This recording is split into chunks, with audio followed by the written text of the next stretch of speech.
In the summer of 1864, a train slowed to a stop deep in the American South.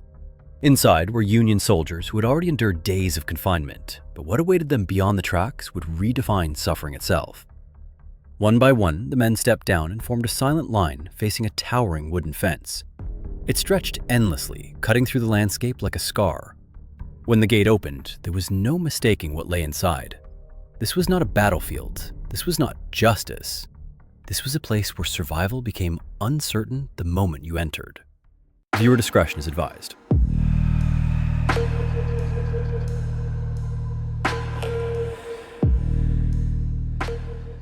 The journey had begun days earlier in Virginia. Among the prisoners was a Union private named Prescott Tracy. Like the others, he had been packed into a boxcar for nearly a week, with little air, almost no water, and barely enough food to keep him conscious. Most days, rations amounted to a few crackers and, if they were lucky, scraps of meat. When the train finally stopped, Prescott stepped down into unfamiliar territory, deep behind Confederate lines during the Civil War. His blue wool uniform clung to his body in the oppressive heat as he joined a column of prisoners marching toward a massive stockade fence built from Georgia pine. The structure rose roughly 15 feet high and seemed to stretch endlessly in both directions. As the gate swung open, Prescott saw what waited inside.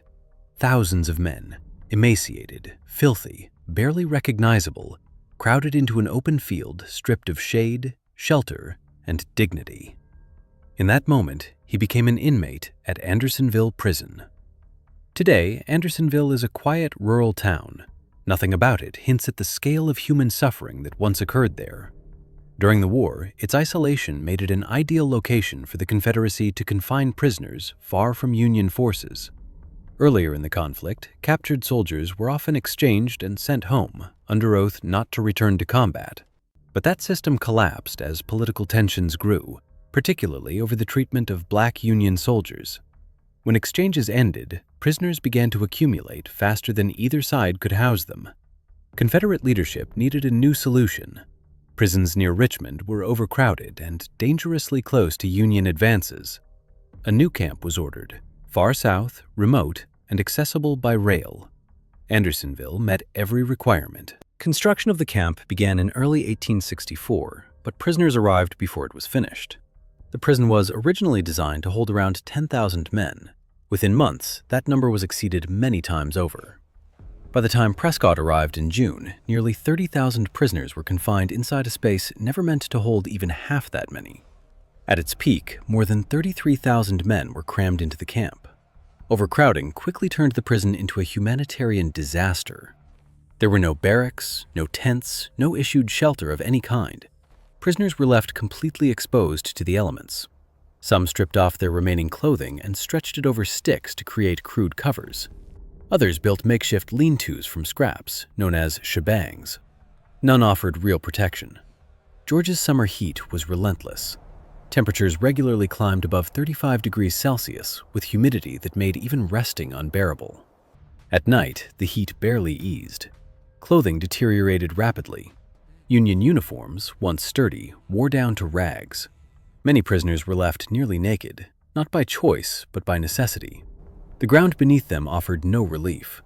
The camp had been stripped of trees, leaving bare earth that turned to dust in dry weather and thick mud when it rained. There was no escape from the sun and no protection from storms. What little comfort the men tried to create was constantly destroyed by the growing number of prisoners forced into the same shrinking space. Water conditions were even worse. A shallow stream ran through the center of the camp, serving simultaneously as drinking water, washing area, and sewer. Human waste, rotting food, and debris contaminated the flow. Prisoners attempted to filter the water through scraps of cloth, but disease spread rapidly. Dysentery, typhoid fever, and other illnesses killed men by the dozens each day. At its worst, Andersonville averaged nearly 100 deaths every single day. Food shortages compounded the suffering. Daily rations consisted mostly of cornmeal. Occasionally, prisoners received small portions of meat, often spoiled or consisting of undesirable parts. As the population grew, portions shrank. Distribution was uneven, and many men received nothing at all. Starvation transformed the camp. Survivors later described men as walking skeletons, barely able to stand, let alone survive. The smell of decay hung over the camp constantly. Death was no longer shocking, it was routine. Bodies were carried out daily, sometimes stacked together because there were too many to bury immediately. For many prisoners, the greatest fear was not death itself, but how slowly it came. Adding to the danger was an invisible boundary known as the dead line. Set several feet inside the stockade, it marked a zone prisoners were forbidden to cross. Guards stationed in elevated platforms were ordered to shoot anyone who stepped beyond it. No warnings, no exceptions. Even a stumble could be fatal. As conditions deteriorated, violence emerged among the prisoners themselves. A group known as the Raiders formed, preying on weaker inmates for food and possessions. They terrorized the camp, attacking fellow prisoners who were too sick or weak to defend themselves. Eventually, other prisoners organized to stop them. Calling themselves the Regulators, they overpowered the Raiders and held trials inside the camp. Punishments were decided by fellow inmates, including executions of the group's leaders.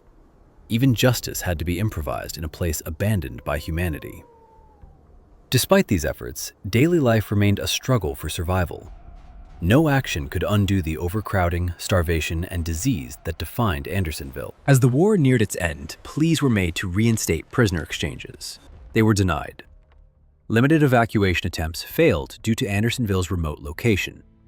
It was not until May of 1865, weeks after the Confederacy surrendered, that Union forces finally liberated the camp. What they found horrified even seasoned soldiers. Emaciated survivors stood among thousands of unmarked graves. For many, survival still wasn't guaranteed. Nearly 2,000 former prisoners were later packed aboard a steamboat called the Sultana, far beyond its safe capacity. When its boilers exploded, more than 1,000 men died, many of whom had survived Andersonville only to perish on their journey home. After the war, the prison's commander was tried for war crimes. Former prisoners testified to the neglect and cruelty they endured. He was convicted and executed, one of only a handful of such cases from the Civil War. Today, Andersonville stands as a National Historic Site and cemetery.